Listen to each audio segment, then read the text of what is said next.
जय हिंद दोस्तों, स्वागत है आप सभी का आपके अपने YouTube चैनल जैकपुर पे। तो आज के इस वीडियो में हम लोग क्लास 10th का उर्दू करने वाले हैं और ये इसका एपिसोड 1 होगा। याद रखिएगा, आज जो हम वीडियो आप लोगों के लिए लेकर आएंगे उर्दू का, वो सब एपिसोड वाइज होगा, क्योंकि उर्दू में काफ़ी बड़ा सिलेबस है और एग्ज़ाम के दृष्टिकोण से जो इम्पोर्टेंट होगा सिर्फ हम लोग उसी वीडियोज़ को देखेंगे और यहाँ पर हम लोग एपिसोड बाय लाएंगे। तो इसीलिए आप हमारे चैनल को सब्सक्राइब कर लीजिएगा, जैक गुरु 24 को। इसके अलावा हमारा एक मेन चैनल है जहाँ पर लाखों स्टूडेंट्स जो है अपनी पढ़ाई कर रहे हैं, जैकपुर। आप उस चैनल पे जा कर के आप अपने अदर चैप्टर की अच्छे से तैयारी कर सकते हो जैकपुर पे। ठीक है, चलिए स्टार्ट करते हैं हम। देखिए यहाँ पर जो है आप लोगों का पहला जो है अफसाना। अफसाना जो है आप लोगों का सब्जेक्टिव में भी आ सकता है, ऑब्जेक्टिव में भी आ सकता है। अफसाना या तो आप सब कह देंगे कि अफसाना पे लिखिए कुछ 10 लाइन, 8 लाइन, 5 लाइन, तो आपको सब्जेक्टिव में लिखना होगा, या नहीं तो अफसाना से ही ऑब्जेक्टिव का क्वेश्चन बना करके पूछा जाता है। 2-4 क्वेश्चन आपका यहाँ से निकल कर आता है। जैसे अफसाना 20वीं सदी की आगाज़ की पैदावार है, आपसे पूछ लेगा कि अफसाना किस सदी की आगाज़ की पैदावार है, तो आपको बताना है कि 20वीं सदी की आगाज़ की पैदावार है। ठीक है, तो जो इम्पोर्टेंट होगा जोन लाइन हम आपको बता देंगे, बस उसको ध्यान रखिएगा, कॉपी में नोट करते चलिएगा। तेजी से बदलते हुए ज़माने का साथ देने वालों के लिए मुख्तसर अफसाना क्या है? ख़ास है। तो अफसाना किसके लिए है? तेज़ी से बदलते हुए ज़माने के साथ देने। अब नेक्स्ट पैराग्राफ में अगर हम देखेंगे कि अफसाना इस कहानी को कहते हैं जिसमें ज़िंदगी की सच्चाइयों का बयान होता है। ठीक है, तो इसको याद रखना है कि अफसाना में जो है ज़िंदगी की सच्चाइयों का बयान होता है। नक्कादों ने अफसाने की मुख्तलिफ़ तारीफ़ें बयान की है। एक नक्काद ने कहा कि अफसाना ऐसी नसरी तख्लीक है जो एक नशस्त में पढ़ी जा सके।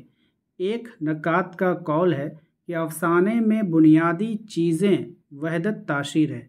नक्कादों का यह भी कहना है कि अफसानों के किरदार हमारी ज़िंदगी है ना, हमारी ज़िंदगी क्या है, बहर तजुर्बों, सॉरी यहाँ पे तजुर्बों हैं, ज़िंदगी और तजुर्बों से मुताबकत रखते हैं, है ना, मुताबकत रखते हैं। तो जो लोग यहाँ पे ध्यान से देखिएगा कि जिन लोगों का उर्दू थोड़ा सा वीक होगा, तो जैसे कि जिसको याद नहीं हो पाता है, तो वो क्या करेंगे, यहाँ तक अफसाना को एकदम रट लीजिएगा। ठीक है, ये बहुत ज़रूरी है, कम से कम यहाँ तक अफसाना आपको रटना है। ठीक है, दूसरा पैराग्राफ में आते हैं। अफसाना यानी कि कहानी, है ना, अफसाना इस कहानी इख्तिसार के साथ ज़िंदगी के किसी अहम गोशे को हमारे सामने पेश करता है।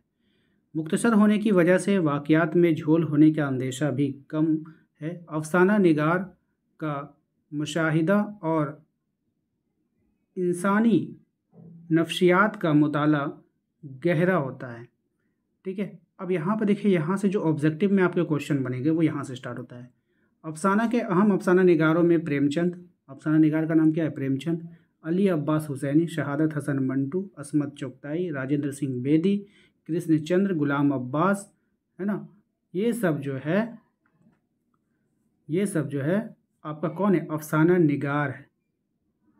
ठीक है, इनका नाम आप लोगों को याद रखना है और इसमें कुछ भी इतना इम्पोर्टेंट नहीं है।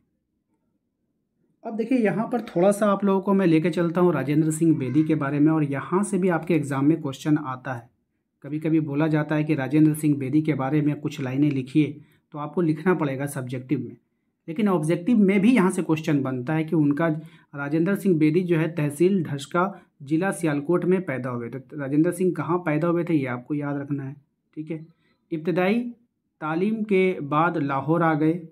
1932 में तालिब उलमा के ज़माने में अंग्रेज़ी और उर्दू और पंजाबी में नज़में और कहानियाँ लिखने लगे। कुछ मुद्दत बाद पोस्ट ऑफिस लाहौर में क्लर्क हुए। 1943 में डाक खाने में मुलाजमत की। ये काफ़ी इंपॉर्टेंट लाइन है कि ये जो थे इन्होंने, है ना, राजेंद्र सिंह बेदी ने डाक खाने में मुलाजमत कब की थी? तो 1943 में।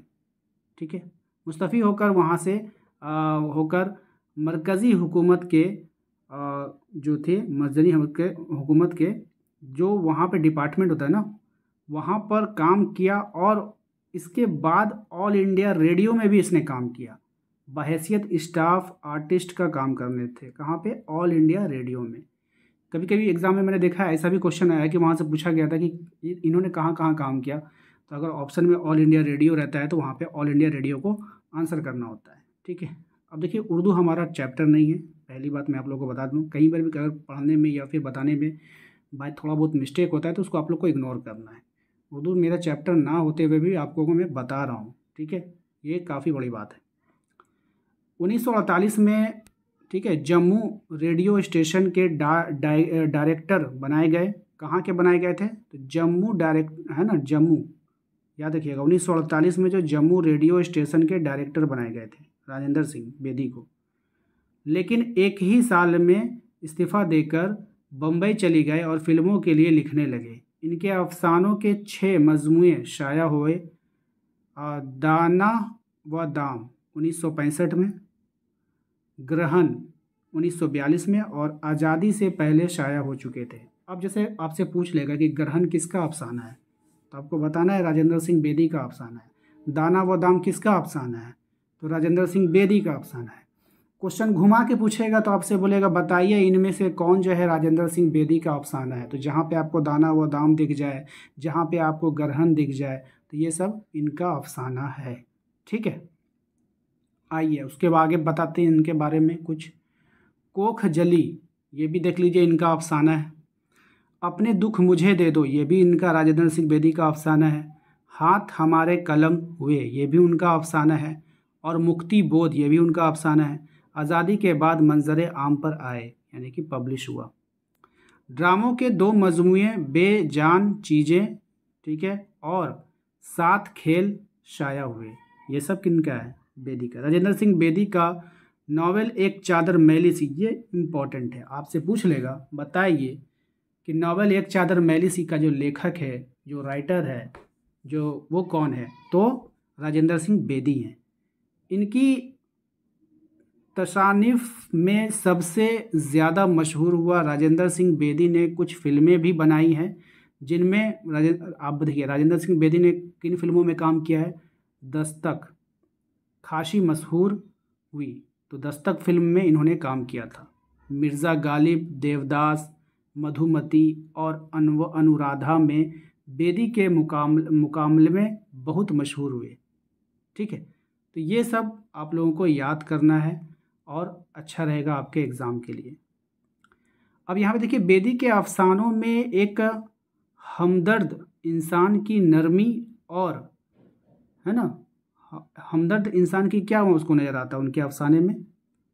दर्दमंदी नज़र आता है उनको, दर्दमंदी है। वो हर चीज़ को गहरी नज़र से देखते हैं। बेदी ने अपने अफसानों में नई तस्बीह, इश्तियार और किनाए वज़ह किए हैं, है ना, इश्तियारे और किनाए वज़ह किए हैं। ठीक है, ये इतना इम्पोर्टेंट नहीं है ये लाइन, लेकिन आपको यहाँ तक कम्प्लीटली देखना है। और जो जो बिंदु आपको लगा कि ये इम्पोर्टेंट है, एग्ज़ाम में आएगा, जैसे मैंने आपको बताया, तो उसको आप उर्दू अगर आपको लिखने में दिक्कत है तो आप उसको हिंदी में भी लिख सकते हो, बस आपको याद होना चाहिए। जैसे कि आप लोगों का जो 30 नंबर का ऑब्जेक्टिव आएगा तो कम से कम 25 नंबर तो आप वहाँ से उठा पाओ। अगर आपका 25 नंबर वहाँ से उठ जाता है तो काफ़ी हेल्प होगा आपके एग्ज़ाम में पास होने में। तो चलिए मिलेंगे हम लोग नेक्स्ट अगले वीडियो में बहुत जल्द। चैनल को सब्सक्राइब कर लीजिएगा। साथ ही साथ यदि इस चैनल पे आप पहली बार विज़िट कर रहे हो तो मेरे मेन चैनल पे ज़रूर विज़िट कीजिए। यूट्यूब पे सर्च कीजिए जैकपुर, या नहीं तो डिस्क्रिप्शन में भी मैं अपने मेन चैनल का लिंक दे दूंगा, वहाँ पे जाइए। वहाँ पर आपका science, social science, English, Hindi, सभी विषय की तैयारी आपको वहाँ पे कराई जा रही है। गणित की भी तैयारी कराई जा रही है। तो एक बार मेन चैनल पे ज़रूर विज़िट करें, और मेन चैनल पे ही आप लोगों का लाइव क्लासेस होता है, तो वहाँ पर विज़िट कीजिएगा। Thank you.